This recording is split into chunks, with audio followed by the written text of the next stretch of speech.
इसे सांगली महाराष्ट्र से आशीष ने पूछा है।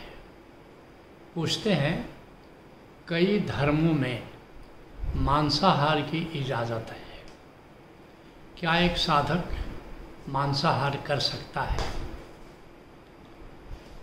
साधक के लिए जितने भी मानचित्र बनाए गए हैं उन सभी मानचित्रों में अहिंसा को प्राथमिकता दी गई है।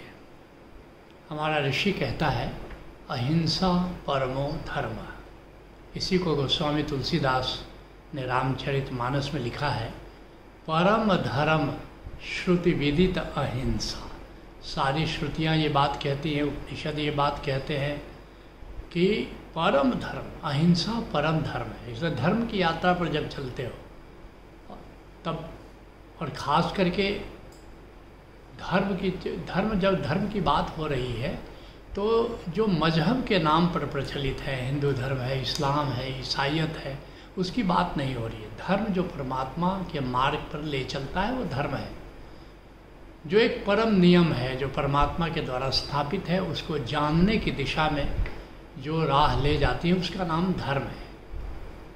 इसको रीत भी कहते हैं, ताओ भी कहते हैं, धम्म भी कहते हैं। तो ये जो परम नियम स्थापित है उसमें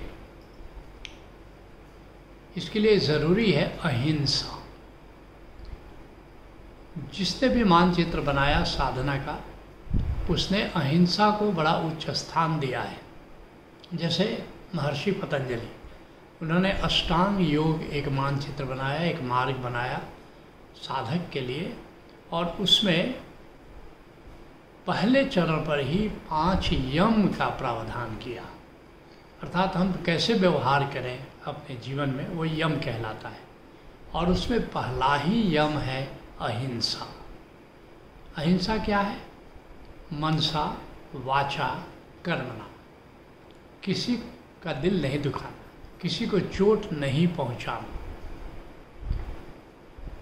लेकिन मांसाहार, तुम कहते हो हम तो किसी जीव का वध नहीं करते हैं, लेकिन मांसाहार भी परोक्ष हिंसा है, क्योंकि तुम्हारे भोजन के लिए कोई दूसरा जीव का वध कर रहा है।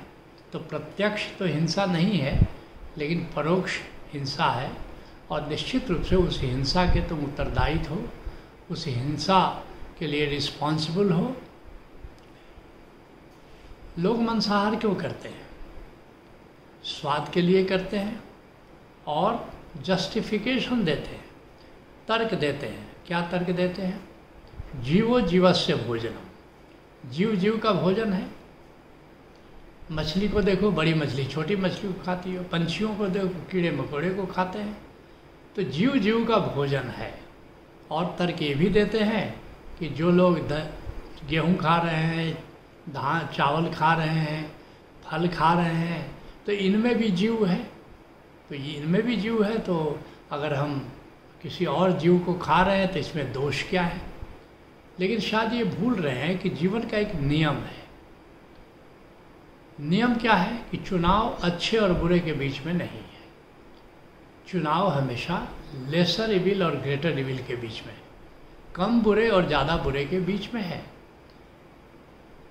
तो निश्चित रूप से जहाँ अवॉइडेबल हिंसा है, जिसको तुम अवॉइड कर सकते हो, वायलेंस को, उसको हमें अवॉइड करना चाहिए।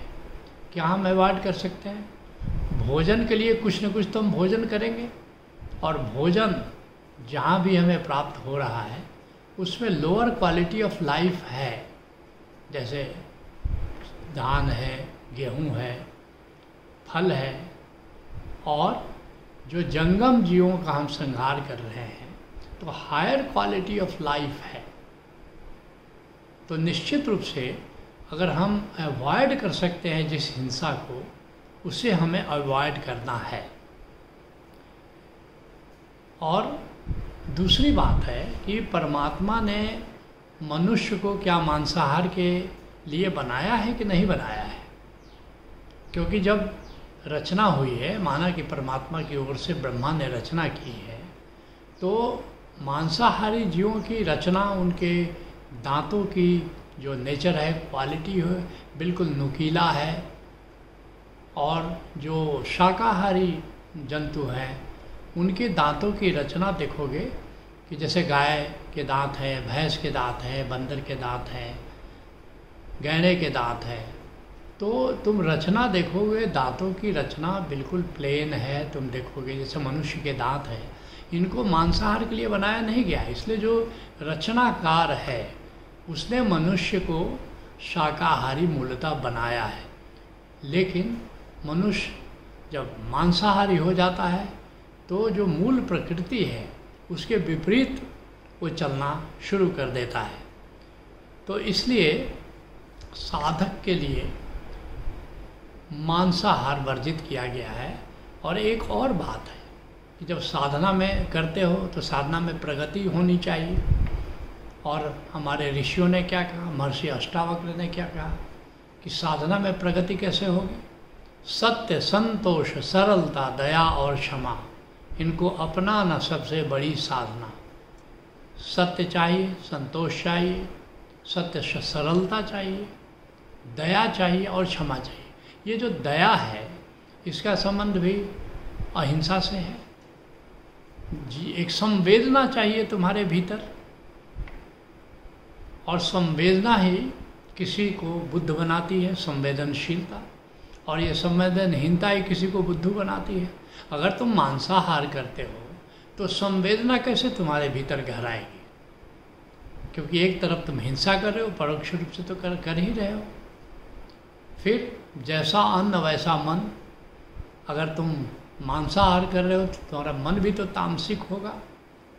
तो निश्चित रूप से एक दया भी चाहिए, संवेदना भी चाहिए।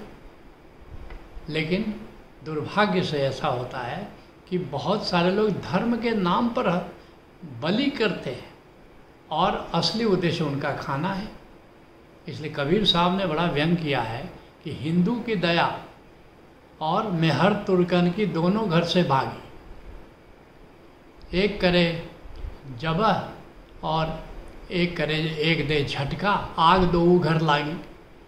तो दोनों बलि भी दे रहे हैं या जीव हिंसा कर रहे हैं।